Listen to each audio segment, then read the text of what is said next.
Hey everyone, I'm Hunter, and this is a special edition of a physical media release. It's a 4K, it's a collector's edition, which means that because I have this, I'm better than you. No, it actually doesn't. It just means that I like falling for marketing and buzzwords. But if you collect physical media, you're most likely going to get the question of, what's the most expensive thing in your collection? What is the most valuable thing that you own? For me, I don't really like that question because I'm not collecting for the value of things. If you're into collecting physical media for just if something's rare or expensive, you're not really going to have that fun of a time, because if you're collecting and you're not just doing it for the love of the movies that you like, or if you actually want to watch the movies, then you're not going to have as good of a time as other people are. I collect things because I actually want to watch them. I actually enjoy the movies that I own. Do you think that if I really wanted to collect for value, that I would own RoboCop 3 in a collector's edition with a slipcover of all things? But yeah, this whole thing about value, it's crazy. You know, I watch these movies because I love them. I love Roadhouse. You can see I have the VHS right here. A normal person wouldn't just buy the VHS of it unless they're insane, like you and I, with physical media collecting. I also got the 4K of Roadhouse when it came out from Vinegar Syndrome, and this was a pretty controversial release on their part. It was part of their Vinegar Syndrome Ultra, and I didn't know or care or whatever that it was going to be money and that it was going to be worth a lot of money one day, but now I guess because it is, I have to tell everyone that I know. There's a finite amount of copies of things out there of movies and stuff like that. Obviously, studio titles, whatever, your copy of Avengers on Blu-ray, there's millions of copies of that on Blu-ray, but there is a finite amount of these things. It's not just like artificial scarcity where you have these numbered editions from places like Vinegar Syndrome or wherever else, where there's still going to be a finite amount of them, and it's not just because it's rare, that doesn't mean that it's valuable, or because it's valuable, that doesn't mean necessarily that it's rare. It just means that people want it. And that's the whole game here, is supply and demand, all of that stuff. Financial stuff that I'm sure a lot of you out there, including myself, don't really give a rat's ass about. Movies aren't like other forms of physical media. You know, they're not like comic books or like video games where you can have a game that was only on the PlayStation 2, and that's the only place you can play it. Whereas if you have a movie that's on DVD, like, you know, The Avengers, you can have a copy of The Avengers on Blu-ray. You can have a copy of The Avengers on 4K. Hell, people have made VHS copies of The Avengers. You can get it on all kinds of physical media. So when you're looking into rare physical media, especially movies, you have to do a little bit more research into things and figure out, oh, is this a special limited edition or release, or is something else going into the fact that this is expensive or in demand? The price usually comes, however, from either scalpers or limited editions with numbers. So yes, something like this right here. This has been in the news lately, but this is the Nightmare on Elm Street 4K Steelbook box set. And this is a limited numbered edition. I don't know exactly off the top of my head how many there are. I think it's between 9,000 and 10,000 of this specific version. And I say this specific version because they're reprinting this set with the steelbooks, but they're doing it with a different colored felt on the inside. It's going to be black felt instead of red felt, but still. There's stuff like this, or there's stuff like from Vinegar Syndrome where they list the number on the box. And that's kind of wacky, it's kind of crazy, it's kind of hard for people to think of when they're getting into the hobby of, there are numbered editions, so that means you just can't get this? Yes, that basically does mean once this is sold out, or that's sold out, or whatever else is sold out, you can't get any more of it.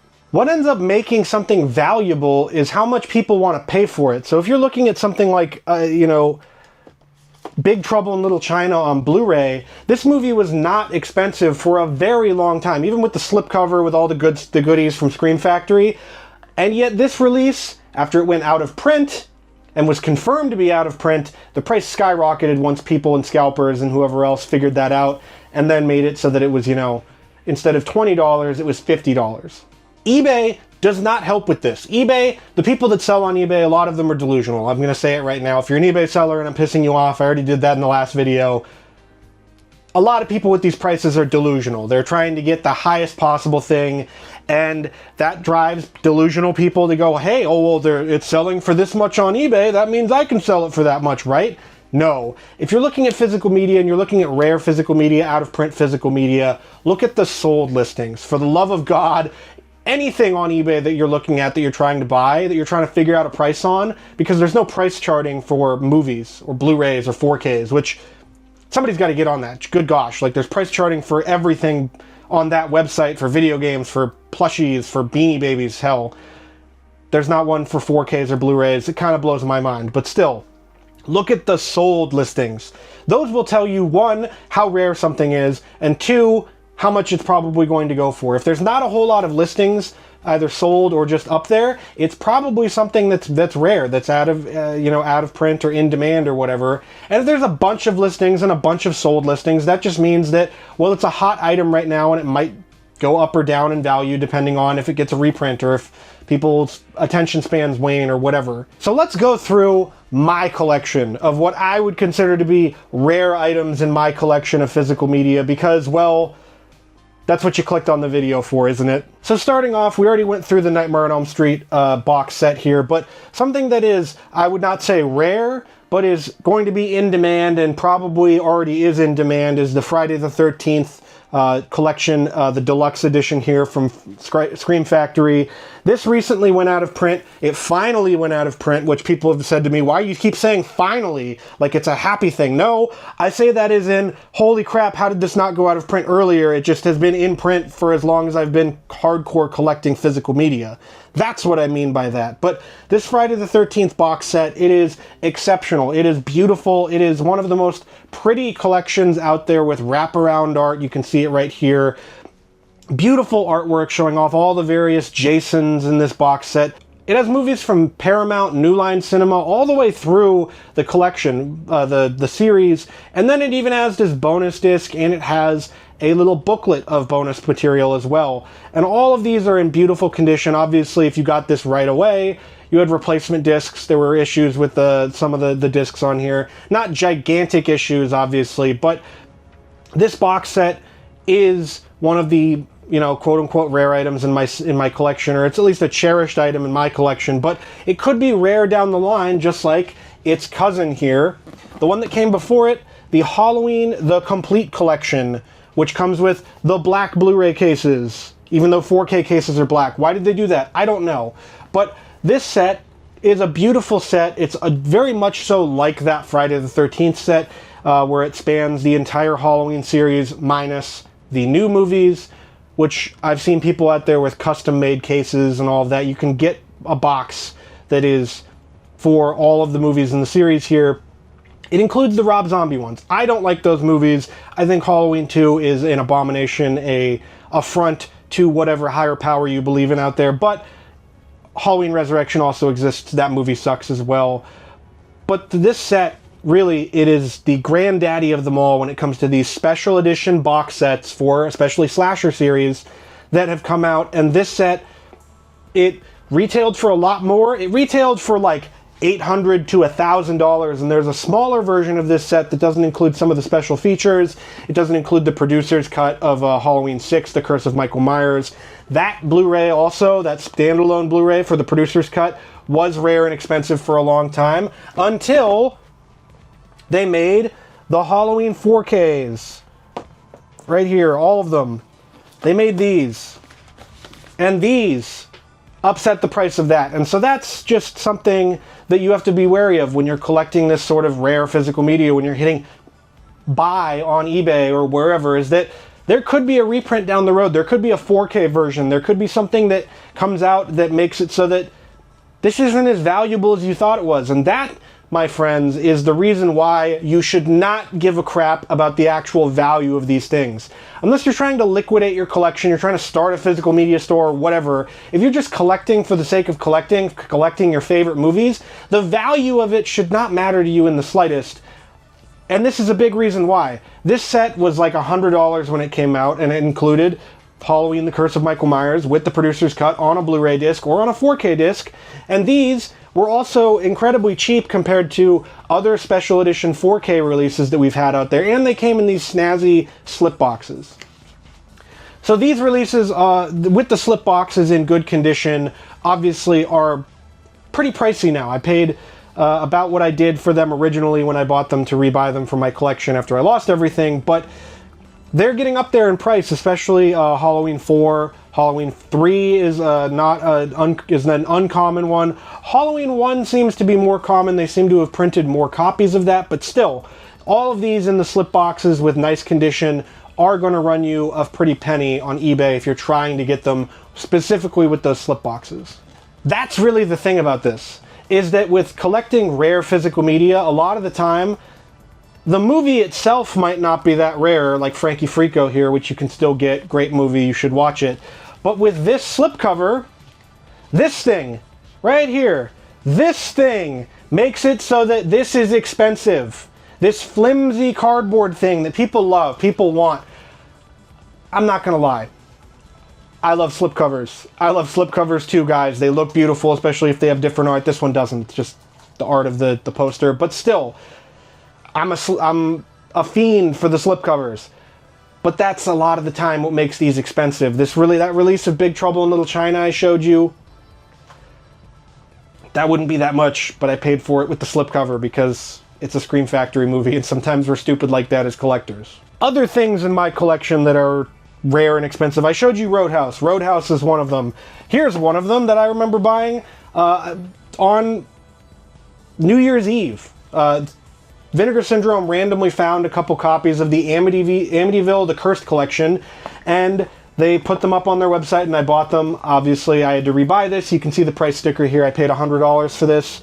This was a set that you could have gotten with just the standard normal editions here. You could have gotten it, and I haven't opened these to watch these in a while because obviously I've got a bunch of movies to watch, but you could have bought all of these individually for way less than what this box costs. This box is the reason why this thing is expensive, or, you know, $100 as opposed to paying $15 each or whatever it was on Vinegar Syndrome's website forever for these 4 releases. A lot of these Vinegar Syndrome titles over here, because they have slipcovers or because they're limited numbered editions, they have that sort of feeling of artificial scarcity. I love Vinegar Syndrome, don't get me wrong. They're one of my favorite physical media companies, but that is part of their business model. It really is. It's part of their business model. A lot of these companies, it's a part of their business model to sell you and me, and sell me a lot. Oh, a lot on the fact that it's limited.